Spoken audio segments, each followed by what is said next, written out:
వక్తృత్వ పోటీలో పాల్గొన్నట్టు ఏడ ఉన్నావు, నువ్వు ఏడు ఇంటర్వ్యూని అవుతున్నావు ఆయన అంత.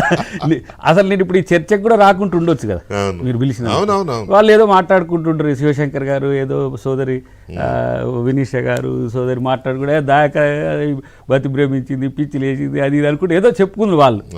కానీ వీళ్ళ యొక్క ఏంది ఆలోచనలు ఎట్లా ఉంటాయని తెలుసుకోవడానికి నేను ప్రత్యక్షంగా ఈ డిబేట్లో మీతో స్టూడియోకి వచ్చి పాల్గొంటా అని చెప్పింది. ఇప్పుడు నా నాయకుడు రాజ్యాంగ పరిరక్షకునిగా తిరుగుతున్నాడు.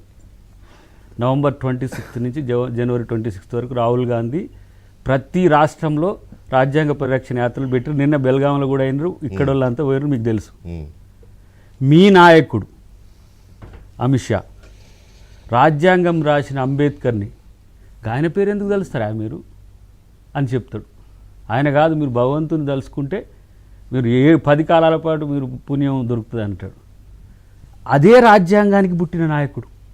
విచిత్రం, అమిత్ షా అంటే ఆయన అంత ఎంత పెద్ద నాయకుడు అని రాజరికం ఉంటే అమిత్ షా రాజవునో కాదో, కానీ పొలిటికల్ సిస్టంలో కాన్స్టిట్యూషన్ రావడం వల్ల దానికి నాయకుడైన ఆయన. ఇంతవరకు బీజేపీ దాని మీద ఎలాంటి ప్రతిస్పందన లేదు. ఇప్పుడు ఇలా స్ఫూర్తి కేంద్రానికి వద్దాం.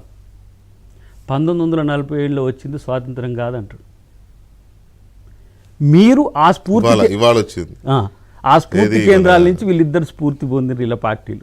మీరు ఉండండి, అట్లనే ఉండండి. 1947లో మనకు స్వాతంత్రం రాలేదని ఒక మిషల మీరు ఉంటే మీరు మాట్లాడుతున్నది కరెక్టా, నేను మాట్లాడుతున్నది కరెక్టా తెలుస్తుంది. ఏ భావజాలాలతో మీరు పనిచేస్తున్నారు. ఇంతకుముందు ఏ పార్టీలకు ఏ నష్టాలు ఎట్లా జరిగినాయో కాలగర్భంలో కలిసిపోయినాయో చెప్పిన. నేను ఇప్పుడు బ్రహ్మంగారు లెక్క తయారు కావాల్సి వస్తుంది కాబట్టి ముందు బ్రహ్మంగారిని ముందు ఇట్టే తిట్టుకున్నారట. కానీ నేను ఒక్కటి మాత్రం నా సోషల్ కమిట్మెంట్ చెప్తున్నా. ఆంధ్రప్రదేశ్ నష్టపోయి ఉన్నది విడిపోవడం వల్ల. అది తెలంగాణ వాళ్ళని కూడా తిట్టుకోవద్దనే ఆలోచన మాకుంది. ఎందుకు?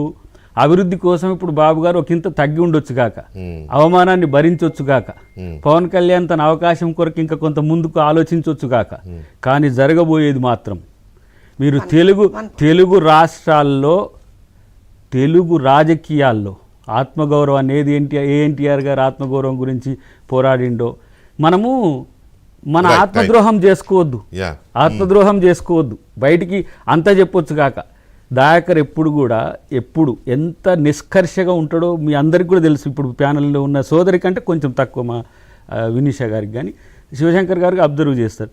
బట్ మిమ్మల్ని మీరు మోసం చేసుకోకండి. తెలుగు రాష్ట్రాలుగా కలిసి అభివృద్ధి చెందుదాం. మీరు అభివృద్ధి చెందితే మేము సంతోషపడతాం. మీ అభివృద్ధికి మా ముఖ్యమంత్రి గారు తోడ్పాటు అందిస్తాడు, మా అభివృద్ధికి మీరు తోడ్పాటు అందించండి. కానీ రాజకీయాల కోసం మనల్ని మనం మోసం చేసుకోవద్దని 30 సెకండ్స్ కూడా అవసరం లేదు సార్. ఇవాళ రోజున గత 2-3 రోజులుగా దావోస్లో జరుగుతున్నటువంటి ఒక బ్రహ్మాండమైనటువంటి షో ఏదైతే ఆంధ్రప్రదేశ్ నుంచి చేస్తున్నారు.